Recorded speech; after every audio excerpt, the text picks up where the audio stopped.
नमस्कार, बहुत स्वागत है आपका। आप देख रहे हैं ग्रैंड धर्मा सन्मार्ग। धार्मिक दृष्टि से अमावस्या तिथि का बहुत महत्व है, क्योंकि यह दिन दान पुण्य पितरों की शांति के लिए तर्पण करने का विधान है। और जब आषाढ़ मास की अमावस्या तिथि आए तो इसका महत्व और भी बढ़ जाता है। हिंदू पंचांग के अनुसार आषाढ़ माह, चूँकि ये हिंदू वर्ष का चौथा महीना है और इस पवित्र महीने में नदी सरोवर में नहाने का विधान है। वैसे तो जब अमावस्या तिथि हो तो पवित्र नदी सरोवर में नहाने की महिमा ही बहुत बढ़ जाती है। तो इस दिन सूर्य को सबसे पहले अर्घ्य देने के बाद आप पितरों को अर्घ्य या तर्पण कीजिएगा। वैसे तो पितर देवों की आत्मा की शांति के लिए आप इस दिन उपवास भी कर सकते हैं और गरीबों को दान भी दे सकते हैं। तो आज हम चलिए समझ आपके साथ साझा करते हैं विस्तार से। देखिए, इस अमावस्या के दिन एक छोटा सा प्रयोग करें। सुबह उठकर सबसे पहले तो घर के मुख्य दरवाजे पर थोड़ा सा पानी का छिड़काव करें। आप चाहें तो गंगा जल भी छिड़क सकते हैं। तांबे के बर्तन में रखा हुआ पानी गंगा जल के समान पवित्र हो जाता है। इससे क्या होगा, और तृप्त आत्माएं शांत हो जाएंगी। रात भर में जो निगेटिव एनर्जी विचरण करती है, जो निगेटिव एनर्जी आपके दरवाजे पर आई है, जो इधर उधर है, वो निगेटिव एनर्जी शांत हो जाएगी जैसे ही आप जल का छिड़काव करेंगे। इसके बाद जब घर की साफ सफाई कीजिए तो साफ सफाई करने के बाद घर में फिटकरी मिले हुए पानी से पोछा जरूर लगवाइएगा। आप नमक का भी पोछा लगवा सकते हैं, आपकी मर्जी पर है। लेकिन झाड़ू पोछा लगवाने के बाद एक छोटा सा काम भी करना है, और वो ये है कि एक बर्तन में आप पानी ले लें, उसमें एक चुटकी हल्दी डाल दें। अब पूरे घर में छिड़काव करें। बाकी बचा हुआ पानी थोड़ा सा मुख्य दरवाजे पर डालें और बाकी पौधे में डाल दें। भगवान सूर्य को जब जल अर्पित कीजिएगा तो जल में, जैसे कि आपको स्वास्थ्य की समस्या है तो रोली डालकर अर्पित करें। वैवाहिक जीवन की या विवाह की मुश्किलें हैं तो हल्दी डालकर अर्पित करें। अगर आप विद्यार्थी हैं तो ब्लू कलर का इंक डालकर अर्पित करें। लेकिन जब हम पितर देवों के निमित्त बात करते हैं तो सिर्फ काला तिल, एक चुटकी काला तिल डालकर आप भगवान सूर्य को ही अर्पित करें। आपके पितृदेव इसी से संतुष्ट हो जाएंगे और उनका मार्ग में जो परेशानी है वो आसान हो जाएगा। इसके बाद आप अगर संभव हो तो पास के किसी पीपल के वृक्ष में जल जरूर अर्पित कीजिएगा। वैसे भी शनिवार के दिन पीपल के वृक्ष की महिमा बढ़ जाती है और इस दिन पीपल के पेड़ के जड़ में माँ लक्ष्मी का भी निवास होता है।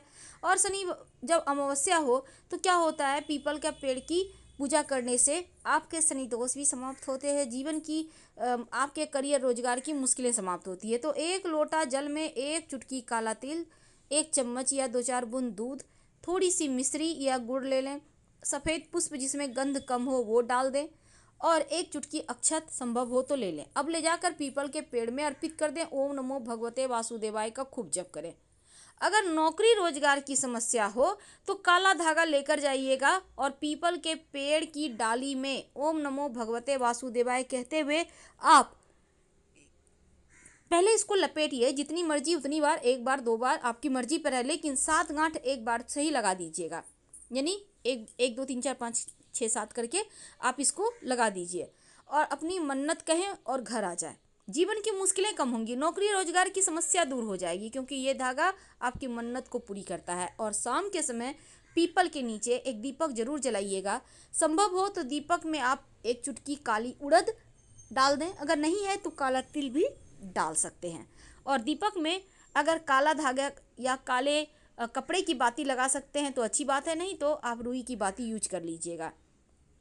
अब ये तो थी पीपल के वृक्ष की महिमा, लेकिन इस दिन श्री हरि विष्णु और भगवान शिव दोनों की ही पूजा होगी। अब चातुर्मास प्रारंभ होने को है।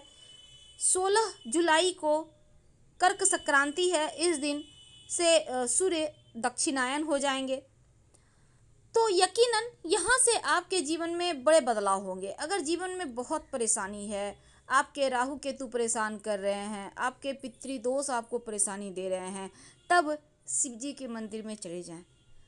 और अगर राहु केतु परेशान करे तो 2 लौंग अर्पित कर दें, शिव जी से प्रार्थना करें। वैसे तो कुछ नहीं भी अर्पित करते हैं, शिव जी के मंदिर में जाने से ही समस्या समाप्त हो जाती है।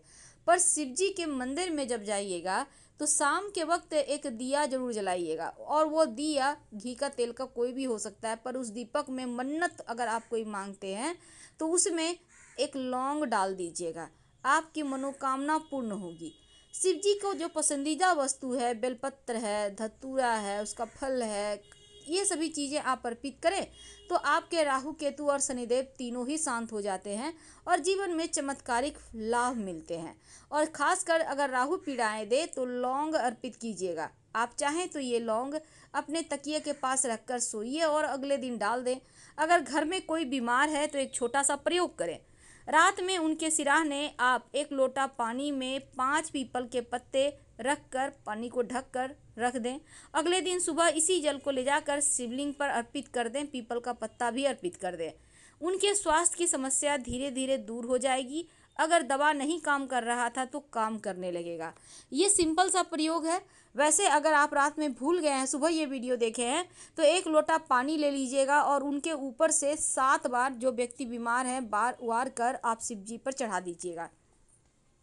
क्योंकि शनिवार के दिन है तो शनिवार के दिन बहुत सारी वस्तु नहीं खाई जाती है, जैसे कि लाल मिर्च, मसूर की दाल और दूध दही खाते हैं तो उसमें गुड़ या चीनी डालकर खाइए। प्लेन दूध दही वैसे भी नहीं खाना चाहिए, दोष लगता है। निगेटिव एनर्जी से बचने के लिए शनि अमावस्या के दिन खास प्रयोग किए जाते हैं, क्योंकि नकारात्मक ऊर्जा का मतलब जो लोग आपको पसंद नहीं करते, जो आपके दुश्मन हैं, टोने टोटके, गृह क्लेश, तमाम तरह की परेशानी होती है। इन सभी तमाम उलझनों से बचने के लिए शाम के वक्त आप काले कुत्ते को रोटी में 1 बूंद तेल, सरसों का तेल, आगे पीछे दोनों साइड हल्का सा लगा दे, ज़्यादा तेल मत लीजिएगा, और उसमें थोड़ा सा गुड़, 1 चुटकी काला तिल डालकर आप खिला दें काले कुत्ते को। ऐसा करने से आपके बिगड़ा हुआ शनि जो है कुंडली का, वो आपको शुभ फल देने लगता है। जीवन की मुश्किलें कम हो जाती है। रात में सोने के पहले इस अमावस्या तिथि को एक छोटा सा काम कीजिएगा। 1 लौंग ले लें अपने हाथ में। वैसे आप शाम में जब दिया बाती कीजिएगा तो लौंग डालकर ही पूरे घर में दिखाइएगा। इससे क्या होगा ना, निगेटिव एनर्जी शांत हो जाती है और मन्नत पूरी होती है। रात में सोने के पहले 1 लौंग लेकर अपने सर से उल्टा वार कर उत्तर दिशा की ओर फेंक दें तो जीवन की मुश्किलें कम होती है। अगर शत्रु विरोधी ज़्यादा परेशान करे तो इस अमावस्या के दिन एक छोटा सा काम कीजिए। आप 40 दाने चावल, 38 दाने काली उड़द साबुत ले लें, 1 नींबू ले लें और पास में घर से बाहर निकल कर कहीं मिट्टी में गड्ढा करें। चावल और उड़द उसमें गड्ढा में डाल दें मिट्टी में। नींबू काट के उसमें निचोड़ दें और बचा हुआ नींबू भी उसी में डालकर मिट्टी कवर कर दें। शत्रु का नाम लेते रहें, आपके शत्रु विरोधी शांत हो जाएंगे। आपको कभी मुश्किल में नहीं डालेंगे, आपको परेशान नहीं करेंगे। ये प्रयोग अगर खास दिनों में किया जाए, लगातार 3 दिन करना है, जैसे कि इस शनिवार आपने किया तो 2 शनिवार और कर लीजिएगा, तो आपके जीवन के शत्रु विरोधी भी शांत होंगे, धन की मुश्किलें भी दूर होंगी, राहु केतु शनि भी शांत हो जाएगा और पितृदेव भी प्रसन्न होंगे। छोटे छोटे प्रयोग हैं, आप कोई भी प्रयोग अपनी मन्नत के अनुसार कर ले। हम आपसे विदा लेंगे। हर हर